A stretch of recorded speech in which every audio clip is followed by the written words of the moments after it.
आंध्र की आंधी, जी हां, वक्त हो गया उस चेहरे की बात करने का जिसकी प्रधानमंत्री मोदी भी तारीफ करते नहीं थक रहे। वो नाम है आंध्र प्रदेश की आंधी का। वो नाम है आंध्र में राजनीति को बदलने वाले चेहरे का। तेलुगु फिल्मों के सुपरस्टार पवन कल्याण ने लोकसभा और विधानसभा चुनाव दोनों में शानदार प्रदर्शन करते हुए राजनीति में धमाकेदार एंट्री ली है। पवन कल्याण का स्ट्राइक रेट इस चुनाव में 100% का रहा, 100%। और फिलहाल राजनीति की दुनिया में सबसे ज्यादा चर्चा उन्हीं की हो रही है। पवन कल्याण आंध्र प्रदेश के डिप्टी सीएम के तौर पर जिम्मेदारी संभालेंगे। पवन कल्याण अने नेनु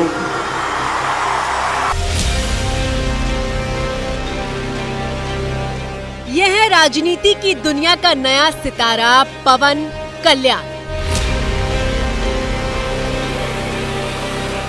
आंध्र प्रदेश के डिप्टी सीएम के तौर पर होगी इनकी नई पहचान। कोनिदल पवन कल्याण अने नेनु शासनम द्वारा निर्मितमैन भारत राज्यांगम पट्ल। पवन कल्याण तेलुगु फिल्म इंडस्ट्री के पावर स्टार कहे जाते हैं और मुद्दे की बात यह है कि पॉलिटिक्स में भी पवन ने अपनी पावर दिखाकर हर किसी को चौंका दिया है। और जो यहाँ दिखता है ना पवन, ये पवन नहीं, आंधी है।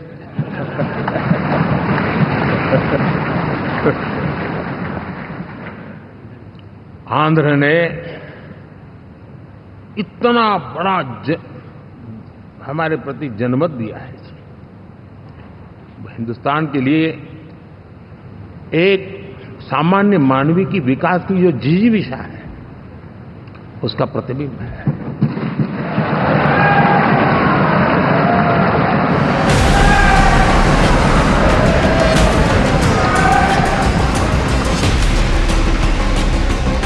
के लोकसभा चुनाव नतीजे आने के बाद मोदी जब सेंट्रल हॉल में एनडीए संसदीय दल की बैठक कर रहे थे तो पवन कल्याण का परिचय उन्होंने आंधी से बता कर दिया था। ये पवन नहीं, आंधी है।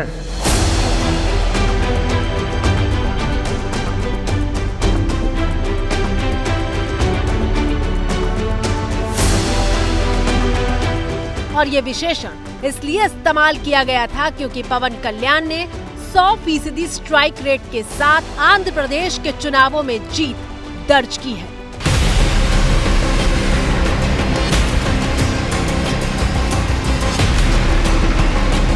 जनसेना प्रमुख ही वो कड़ी थे जिसने बीजेपी और टीडीपी को आंध्र प्रदेश में साथ लाया और उसके बाद जनसेना, टीडीपी और बीजेपी के अलायंस ने वाईएसआरसीपी का सुपड़ा साफ कर दिया। पवन कल्याण की जनसेना पार्टी 21 विधानसभा सीटों पर लड़ी थी और सभी 21 की 21 सीटें जीत ली। पार्टी ने 2 लोकसभा सीटों पर चुनाव लड़ा था और वो दोनों सीटें भी जीत ली। पवन कल्याण की शानदार जीत के बाद उन्हें केंद्रीय मंत्रिमंडल में शामिल होने का ऑफर भी मिला था, लेकिन मौजूदा तस्वीर ये है कि पवन कल्याण ने केंद्र की जगह राज्य की राजनीति को चुना है। यहाँ वो शपथ ले चुके हैं और आंध्र प्रदेश के डिप्टी सीएम की जिम्मेदारी संभालने वाले हैं।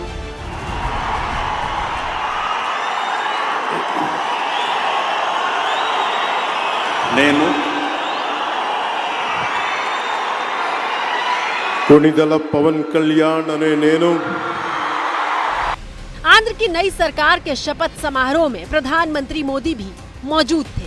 पवन कल्याण शपथ लेने के बाद सबसे पहले पीएम मोदी के पास आशीर्वाद लेने पहुंचे। मोदी ने पीठ थपथपाकर पवन का हौसला बढ़ाया और इसके बाद पवन कल्याण आंध्र प्रदेश के सीएम चंद्रबाबू नायडू से मिलते हैं और फिर एक एक करके मंच पर मौजूद तमाम मेहमानों को हाथ जोड़कर नमस्कार करते हैं। शपथ समारोह में गृह मंत्री अमित शाह से लेकर एनडीए के तमाम सहयोगी दलों के नेता भी मौजूद थे और इसके बाद वो दिलचस्प तस्वीर सामने आती है जिसने सबका ध्यान अपनी तरफ खींचा।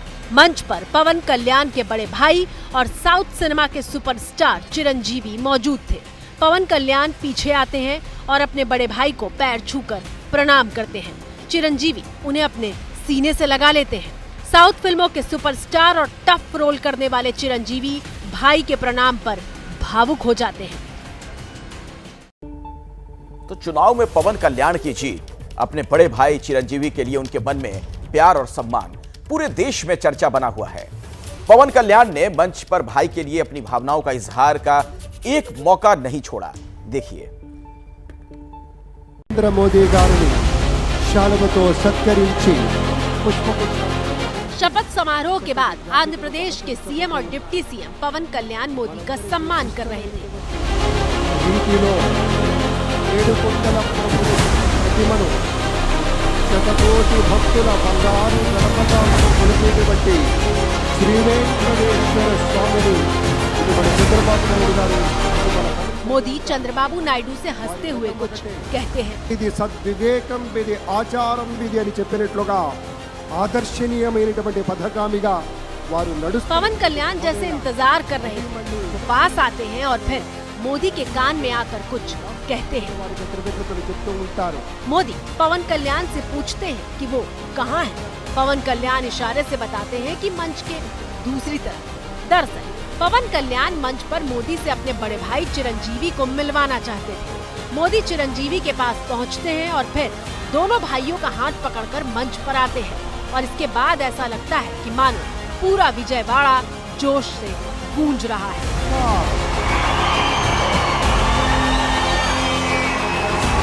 ఇది అరుదైనటువంటి చిత్రం। పవర్ స్టార్ అటు మెగా స్టార్, ఇటు పవర్ స్టార్। ఇది అరుదైనటువంటి చిత్రం। అలాగే మన పెద్దలు బాలయ్య బాబు గారు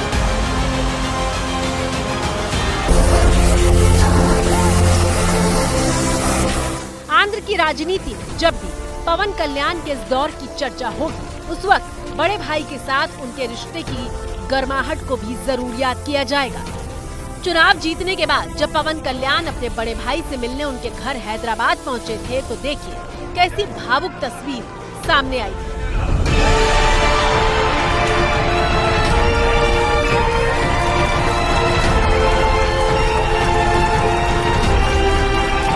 पवन कल्याण के सामने जैसे ही उनके बड़े भाई आते हैं, वो उन्हें दंडवत होकर प्रणाम करते हैं।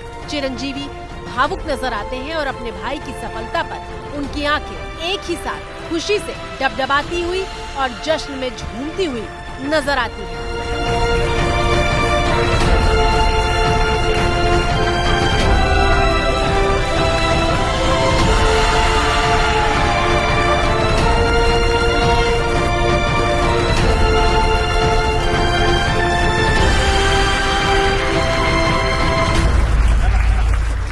गाजे बाजे फूल और आरती के साथ स्वागत होता है। शायद कम ही लोग जानते होंगे, लेकिन पवन कल्याण रामचरण के चाचा हैं। एक और सुपरस्टार दरअसल रामचरण चिरंजीवी के बेटे हैं।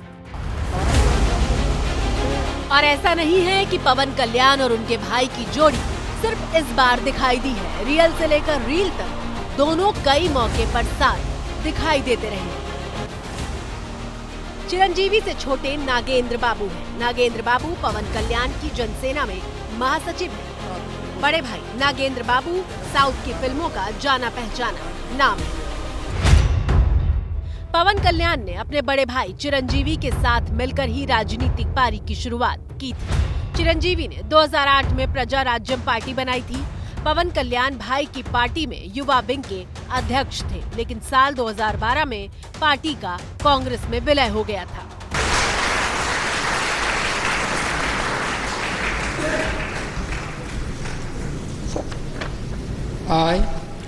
I, K. Chiranjeevi, do swear in the name of God that I will bear true faith and allegiance to the Constitution of India. इसके 2 साल बाद यानी 2014 में पवन कल्याण ने जनसेना पार्टी बनाई। 2019 में पहली बार जनसेना चुनाव मैदान में उतरी, लेकिन एक भी सीट उस समय जीत नहीं पाई थी। 2020 में पवन कल्याण ने भारतीय जनता पार्टी के साथ गठबंधन का ऐलान कर दिया और 2023 में वो राज्य के दौरे पर निकल गए थे।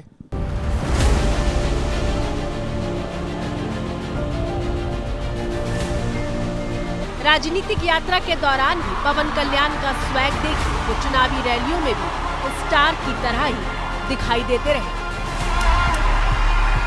జరత వాళ్ళ సాక్షిగా చెప్తున్నా భవిష్యత్తు మనదే। अब नजर इस बात पर है कि पवन कल्याण अपनी फिल्मी पारी को जारी रखते हैं या फिर सक्रिय राजनीति पर फोकस करते हैं। Star, power star. Pawan Kalyan के निजी जीवन की बात करें तो प्रचार से लेकर शपथ समारोह तक उनकी पत्नी की तस्वीरों ने भी काफी ध्यान खींचा है। पवन कल्याण के 4 बच्चे हैं और अन्ना लेज़नेवा उनकी तीसरी पत्नी है। अन्ना लेज़नेवा से पवन कल्याण ने 2013 में शादी की थी। अन्ना लेज़नेवा रूस की मॉडल रह चुकी हैं। लेज़नेवा ने 3 मार फिल्म में पवन कल्याण के साथ काम किया था।